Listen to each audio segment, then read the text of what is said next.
He grew up believing that success was something other people were born with, not him. Other people had confidence, connections, talent, or luck. He had none of those. What he had instead was a long list of failures, quiet disappointments, and a constant voice in his head reminding him that he was already behind. Every morning, he woke up before sunrise, not because he was disciplined, but because anxiety wouldn't let him sleep. His mind would replay the same questions again and again. What am I doing with my life? Why am I not good enough? How did everyone else figure it out, except me? He would scroll through his phone, watching people his age celebrate promotions, businesses, achievements, happiness. And with every scroll, he felt smaller. At work, he was invisible, not bad enough to be fired, not good enough to be noticed. Meetings passed without anyone asking for his opinion. When he did speak, he second-guessed every word, afraid of sounding stupid. He worked hard, stayed late, tried his best, but effort without belief slowly turns into exhaustion. And exhaustion slowly turns into doubt. At home, silence waited for him. No applause, no encouragement. Just the hum of the refrigerator and the weight of unmet expectations. He told himself he was being realistic, but deep down, he knew it was fear. Fear of trying and failing again. Fear of hoping and being disappointed again. Fear of realizing that maybe this was all his life was ever going to be. One night, after another long day that felt exactly like the last one, he sat alone in his car in an empty parking lot. The engine was off, the world quiet.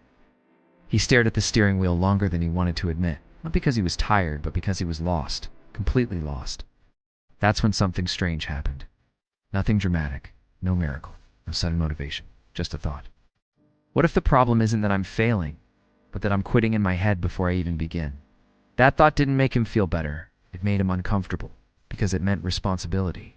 It meant that maybe life wasn't unfair. Maybe he had been waiting for confidence to come before taking action, when confidence was actually something that came after. He didn't transform overnight, didn't wake up confident or fearless. The next morning felt just as heavy. But he did one thing differently. He stopped asking, "What if I fail?" and started asking, "What will happen if I don't try?" So he began small, painfully small. He woke up 30 minutes earlier and read instead of scrolling. He went for short walks instead of sitting in silence. He wrote down his thoughts even when they sounded weak and unsure. He spoke once in a meeting, even though his voice shook. He applied for opportunities he believed he wasn't ready for. Most days, nothing happened. No praise, no recognition, no instant results. And that's where most people quit. But this time he didn't, because he finally understood something important. Progress is quiet. Growth doesn't announce itself. The days that change your life often look exactly like the days before them. Weeks passed. Something began to shift slowly. Not in the world around him, but inside him. He stopped needing validation for every step. He stopped measuring his worth by other people's timelines. He realized that comparison wasn't pushing him forward, it was keeping him stuck. He failed again. Many times. Rejections came, mistakes happened, doubt returned. But this time it didn't control him. Failure stopped feeling like proof that he wasn't enough and started feeling like information. Feedback. A lesson. One day someone at work asked for his opinion, a small thing, but it mattered. Another day someone thanked him for helping them understand something, another small thing, but it mattered. Confidence didn't arrive as a loud feeling. It arrived as calm. Calm in knowing that even if things didn't work out, he would survive. Calm in knowing that his value didn't disappear when things went wrong. Calm in trusting himself enough to keep going. Years later, someone asked him how he changed his life. He didn't say motivation. He didn't say discipline. He didn't say luck. He said, "I stopped waiting to feel ready." Because readiness is a lie we tell ourselves to feel safe. And safety, while comfortable, is expensive. It costs dreams, costs potential, it costs time. He learned that life doesn't reward those who wait. It responds to those who move, scared, unsure, imperfect, but moving anyway.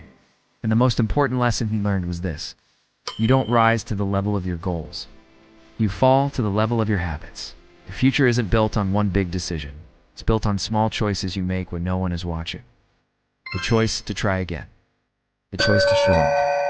The choice to believe that your past does not get to decide your future. If you're listening to this and you feel behind, lost, or invisible, understand this clearly. You are not broken. You are not late. You are not weak. You're simply in the part of the story where growth feels uncomfortable. And that part doesn't last forever as long as you don't quit. Because one day, sooner than you think, you'll look back at this version of yourself with respect. Not because you were perfect, but because you kept going when it was hard. And that is how lives are changed.